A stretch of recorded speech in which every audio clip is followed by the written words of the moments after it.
Imagine a world where the Terminator franchise looks nothing like what we know today. And that's because, just as the timeline in the movies constantly changes, the films themselves were almost very different too. Besides O.J. Simpson almost playing the Terminator instead of Arnold in the first film, the second film almost featured two Arnolds facing off against each other. But what about the third film? What might that have been like? To answer that question, let's dive in and explore the original plans for Terminator 1 and 2, and also take a look at what could have been Terminator 3 and even 4.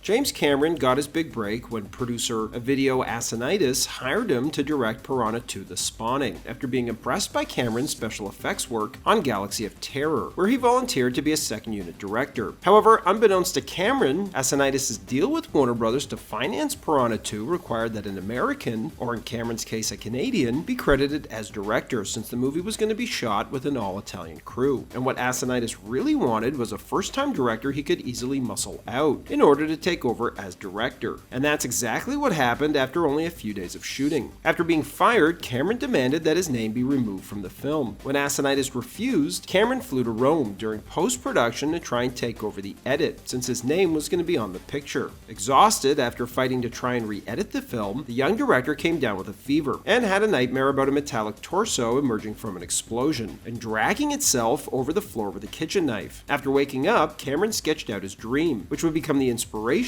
for the Terminator. Inspired by John Carpenter's Halloween, a slasher film made on a low budget, Cameron began to write the Terminator with the help of friend and fellow screenwriter Bill Wisher. However, Cameron originally wanted the Terminator to be made of liquid metal. After briefly considering achieving this effect through claymation, Cameron realized a liquid metal Terminator would be impossible to create using the visual effects technology at the time, so he scrapped the idea. Once the script was complete, Cameron found several studios interested in buying it, but none wanted him to direct it since he was still a virtual unknown. Eventually, he made a deal with his future wife, Gail Ann Hurd, who bought the script for $1, on the promise that she would produce it and Cameron would direct it, a deal Cameron would come to regret. As producer, Hurd made suggestions to improve the script, which Cameron made, earning Hurd a screenwriting credit even though Cameron claimed she did no actual writing at all. The two would bring the script to Orion, who would agree to distribute the film if they could find additional financing, which they'd get from Hemdale Film Corporation after Cameron made a dramatic pitch featuring his friend Lance Henriksen dressed up as the Terminator, who Cameron had met and worked with on Piranha II. In fact, Lance Henriksen was Cameron's original choice to play the Terminator. Cameron envisioned the character as an inconspicuous infiltration unit who wouldn't stand out in a crowd, making it easy to get close to their target, make the kill, and then disappear. However, Orion had other ideas and suggested O.J. Simpson for the role of the Terminator, who at the time was a beloved cultural icon with a burgeoning acting career, and Arnold Schwarzenegger for the role of Reese. Cameron flat out refused, feeling that O.J. Simpson wouldn't be believable as a killer.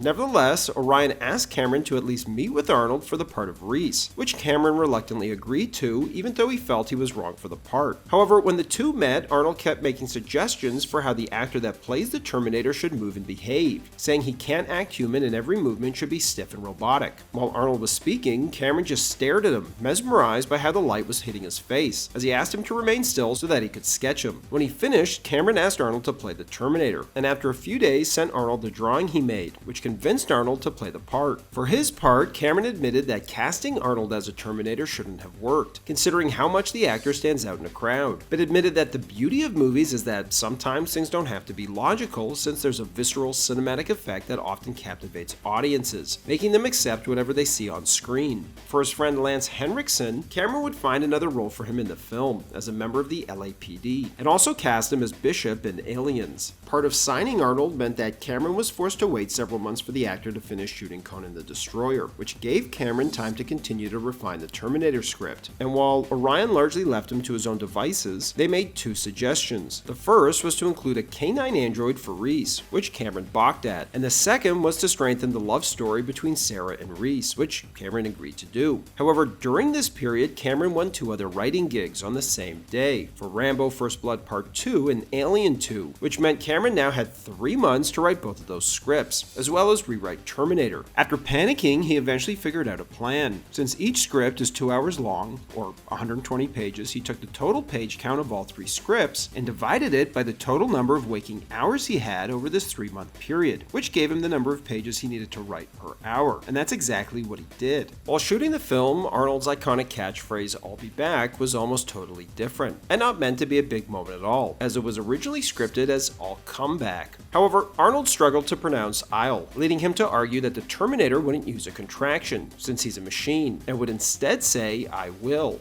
On top of this, for whatever reason, Arnold said "be back" instead of "come back." After saying it for Cameron, the director would get chills, leading it to become one of the most quotable lines in movie history. One pivotal scene left on the cutting room floor featured 2 scientists at Cyberdyne discovering the Terminator's neural net chip at the end of the film, creating a bootstrap paradox, as the Terminator's journey back through time resulted in the creation of Skynet, mirroring how Kyle Reese's journey back in time resulted in the creation of John Connor. And while this chip would eventually make its way into the sequel, the scene with it was cut from T1 because Cameron was unhappy with the performances by the 2 actors, who actually weren't actors at all, but in fact financier friends who Hemdale Film Corp forced Cameron to cast in these roles. This also wasn't the extent of Hemdale's meddling, as the company's founder, John Daly, demanded that the film end after the Terminator's caught in the exploding truck, which would have removed the Terminator endoskeleton emerging from the flames, as well as the film's climax in the factory. Cameron, however, refused, and told Daly straight, "F you, this film isn't over yet," as Cameron would get his way. And while the film would be a surprise hit, Cameron considered it a standalone movie, and had no plans for a sequel, but Arnold kept pushing him to make one. Regardless, the chances of that happening were slim, as not only did Hemdale owe unpaid profits to Cameron, Schwarzenegger, and others, but Cameron had married and then divorced producer Gail Ann Hurd, who also owned the rights to the film, which, I remind you, Cameron sold to her for $1. Schwarzenegger, eager to make the sequel, convinced Carolco Pictures, who had just produced his film Total Recall, to purchase the film rights to Terminator from both Hemdale, who were experiencing financial difficulties, and Cameron's ex-wife. Afterwards, Carolco told Cameron, who was still hesitant about making a sequel, that they planned to make it with or without him, but offered to pay him $6 million to do it, to which Cameron replied, "You have my full attention." Cameron's original idea for the sequel featured Skynet and the Resistance each sending a T-800, both played by Schwarzenegger, into the past, one to kill John, and the other reprogrammed to protect him. Halfway through the film, the good Terminator would defeat the bad one, leading Skynet in the future to then send an experimental one-off Terminator they created, made of liquid metal, back in time to finish the job. However, when Cameron pitched the idea to his Terminator 1 co-writer William Wisher complained that having Arnold fight another Arnold would be boring, leading Cameron to go all in on the liquid metal Terminator as the antagonist, which was now possible to create thanks to a breakthrough in CGI technology achieved while making The Abyss. To play him, allegedly Cameron considered bringing back Michael Biehn, who played Kyle Reese in the first film, mirroring Arnold's role reversal from villain to hero, as Biehn this time would play the villain. However, Cameron apparently decided against this, as he felt it would be too confusing for audiences. Cameron then considered Billy Idol for the T-1000, but after the punk rocker got injured in a motorcycle crash, Cameron would pivot and cast Robert Patrick instead, who was broke and living in his car at the time. However, there was another casting issue, and that was Linda Hamilton, and if she didn't want to return to play Sarah Connor, Cameron not only didn't want to recast her, but he had no interest in making the movie. Hamilton would agree to return though, but only if she could play crazy, hence why Sarah is institutionalized at the start of the film. This wasn't the end of Cameron's problems though, as Schwarzenegger, who had been the most enthusiastic about doing a sequel, didn't like the script. And that's because since Arnold had become a movie star, he had developed a rivalry with Sylvester Stallone that saw the 2 actors trying to outdo each other with each new movie, especially in terms of how many people they killed on screen. And in the T2 script, Arnold was upset to read that his character wouldn't be killing anybody. After Cameron convinced him of the merits of playing a good guy this time around, he compromised by allowing Arnold to shoot someone in the leg.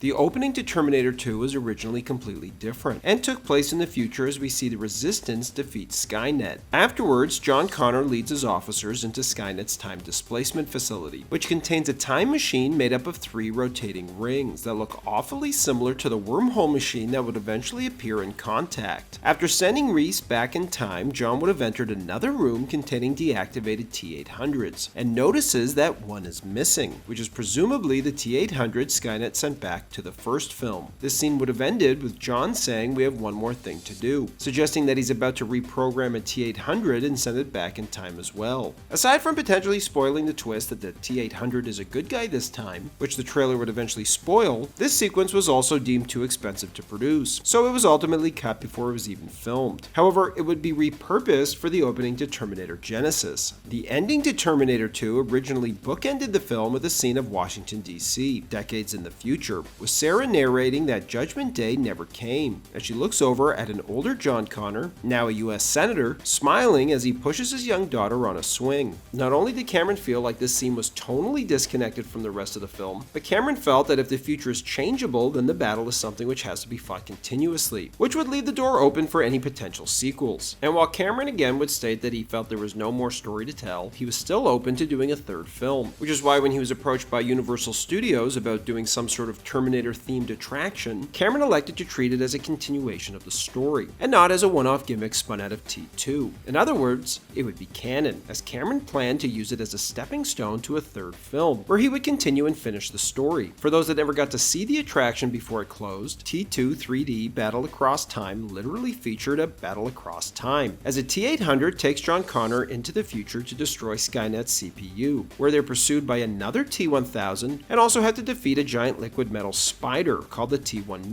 guarding Skynet's central core. However, Cameron never got to finish the story with a third theatrical film, as that pesky deal he regretted signing years earlier, where he sold the rights to the franchise for $1, yet again came back to haunt him. While Cameron was working on Titanic, Carolco, who produced T2, filed for bankruptcy, and its assets were put up for auction. Fox, who was producing Titanic at the time, was keen to buy the rights to the Terminator sequels, but first wanted to ensure that Cameron and Schwarzenegger would return. And while Schwarzenegger was game, Cameron would only commit to writing and producing the film, as he wanted to be involved in shepherding it and making sure it was done right, although he reserved the right to direct it if he wanted. However, since the film's budget was going to also include the massive fee required to purchase the rights to the franchise, Fox had to negotiate with everyone to forgo much of their hefty upfront fees, in exchange for a bigger piece of the back-end profits, in order to make T3's budget manageable. While these negotiations dragged on, Cameron invited the co-founders of Carolco Pictures, who he was still good friends with, over to see an early cut of Titanic, and told them about Fox's plans to purchase the Terminator franchise so that they could do a third film. Using this information, the two Carolco co-founders then went behind Cameron's back and purchased the rights from under Fox, outbidding them with plans to start a new production company called C2 with Terminator 3 as its debut film. Upon learning this, Cameron was furious, leading not only to the end of their relationship, but Cameron's desire to make a third Terminator film, as he refused to make it for them. However, to the two founders of C2, they were surprised that Cameron would be upset about them buying the rights, especially considering they were the ones who made Terminator 2 happen, saying, "What difference does it make to Jim who's financing the movie, a studio or us?" His deal would have been the same. From Cameron's point of view, he felt that they had stolen his baby, and Schwarzenegger, loyal to Cameron, initially refused to participate, although he continued to try and convince Cameron to make the movie, leading Cameron to eventually give Arnold his blessing to go make it without him. Teddy Sarafian, who wrote Tank Girl and did uncredited work on the first Rush Hour movie, would be hired to write it, and his version of the film would have some major differences to what we'd eventually get. With Judgment Day having come and gone, John tries to lead a normal life, as he leads a successful computer startup and has a girlfriend. However, his relationship with his mother Sarah is somewhat estranged, as she lives with several other mercenaries in a heavily armed militia compound in the California desert, preparing for the possibility that Skynet might return. At his mother's insistence, John reluctantly hacks into Cyberdyne's computer systems to ensure they're not a threat, but to his shock, discovers that they're working on a top-secret AI project called Skynet. At the same time, two Terminators arrive from the future. One looks like the classic T-800, while the other is a female Terminator called the T-1G, made out of sentient frequency matter, allowing it to transform into almost any physical matter, as well as become invisible and gather intelligence by reading minds. As both Terminators converge on John and his girlfriend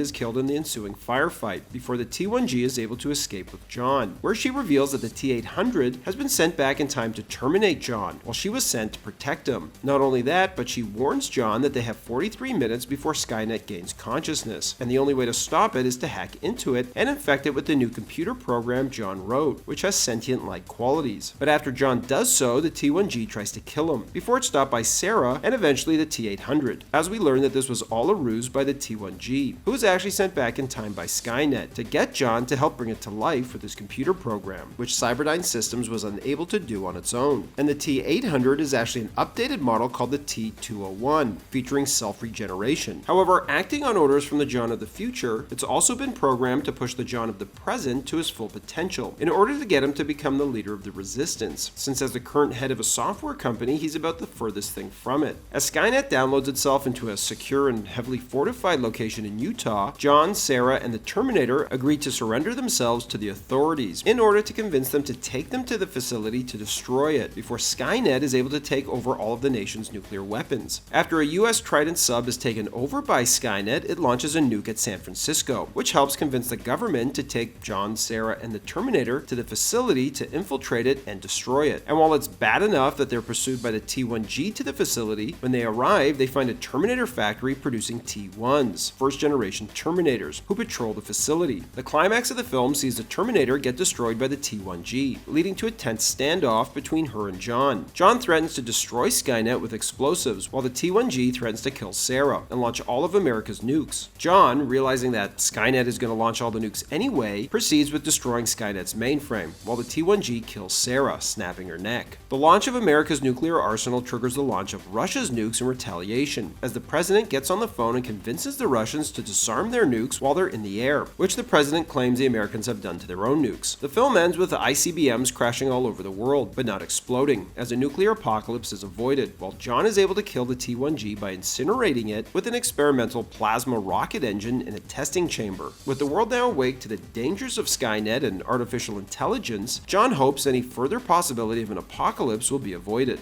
Cameron would actually be given a copy of this script as he'd be asked to direct it, but he'd pass, not only because he was still upset with C2, but also because he disliked the idea of working from somebody else's script for a franchise he created. Linda Hamilton was also asked to return, but after reading the script, felt her character didn't have an arc in the film. It only served to pass the baton over to John. Plus, she felt her death didn't carry much impact, making her character feel somewhat disposable. And of course, without Cameron's involvement, Hamilton was less enthusiastic about returning, and ultimately said no. Edward Furlong, however, who had played John Connor in T2 and T2 3D, did agree to return, but the studio, concerned about his recent substance abuse problems, put a clause in his contract that he had to stay sober. To celebrate, Furlong decided to go out and party one last time before sobering up, but would end up overdosing instead. Afterwards, he'd be fired for breach of contract, as the studio decided to recast the role. Eventually, Jonathan Mostow would be hired to direct, but he decided to heavily rewrite the script, as he wanted to make it more of a road movie. The female Terminator, the T1G, would also be renamed to the TX, as Schwarzenegger lobbied for professional wrestler Chyna to be cast in the role. And while Chyna would later claim that WWE founder Vince McMahon badmouthed her in Hollywood circles after her departure from the company, it's also possible that her acting skills simply weren't up to par to make it in Hollywood. X-Men's Famke Janssen also emerged as an early frontrunner to play the TX, as did Vin Diesel following the success of The Fast and the Furious, as consideration was given to rewriting the character as a male. Sophia Bush was also the one originally cast as Kate Brewster, but would be replaced by Claire Danes 1 month into shooting, as director Jonathan Mostow felt she looked too young opposite Nick Stahl, who had been cast as John Connor. The original plan for T3 was to make a two-parter and film both films back-to-back, with T3 ending with Judgment Day and T4 centered on the war between man and machine that was briefly glimpsed in the first two films. However, plans to make those films back-to-back were scrapped, out of fear that T3 might not be a success without James Cameron. And while T3 performed well enough at the box office, critical reception was mixed, with many feeling the film felt like a retread of the second film, apart from the surprise ending, which most felt was the highlight of the movie. Regardless, T3 did well enough that plans for T4 resumed, with Jonathan Mostow returning to direct, as well as his two writers, John Brancato and Michael Ferris. However, as they sat down to write the script, they felt the character of John Connor was kind of dull, since he can't be killed as he's destined to lead the Resistance. Plus, they also felt his arc was kind of played out, as he swings between delusions of grandeur and self-doubt. To address this, the film introduces and focuses on a new character, death row prisoner turned cyborg Marcus Wright, who would be played by Sam Worthington following James Cameron's recommendation after working with him on Avatar. And while the final version of Terminator 4, which would eventually be titled Terminator Salvation, stayed pretty similar to the writing duo's original script, the ending was dramatically different. In the original version, John Connor is fatally wounded during the attack on the Skynet complex. As he's dying, he gives Kyle Reese the Polaroid of Sarah Connor, before asking Marcus to become him, as the Resistance doctors graft John Connor's face onto Marcus's body, and also reprogram Marcus's voice to match. Similar to the theme of The Dark Knight Rises, the idea here was that the symbol of John Connor is infinite infinitely more important than the man himself. It's also suggested that during this operation is where John's scar on his face comes from. After this ending would leak on the internet, however, it was met with outrage by fans, and ultimately changed. Director Jonathan Mostow would end up being replaced by Mick G., director of Charlie's Angels, as the roles of John Connor and Kate Brewster, now Kate Connor, would be recast, as Terminator Salvation would be treated as the start of a new trilogy.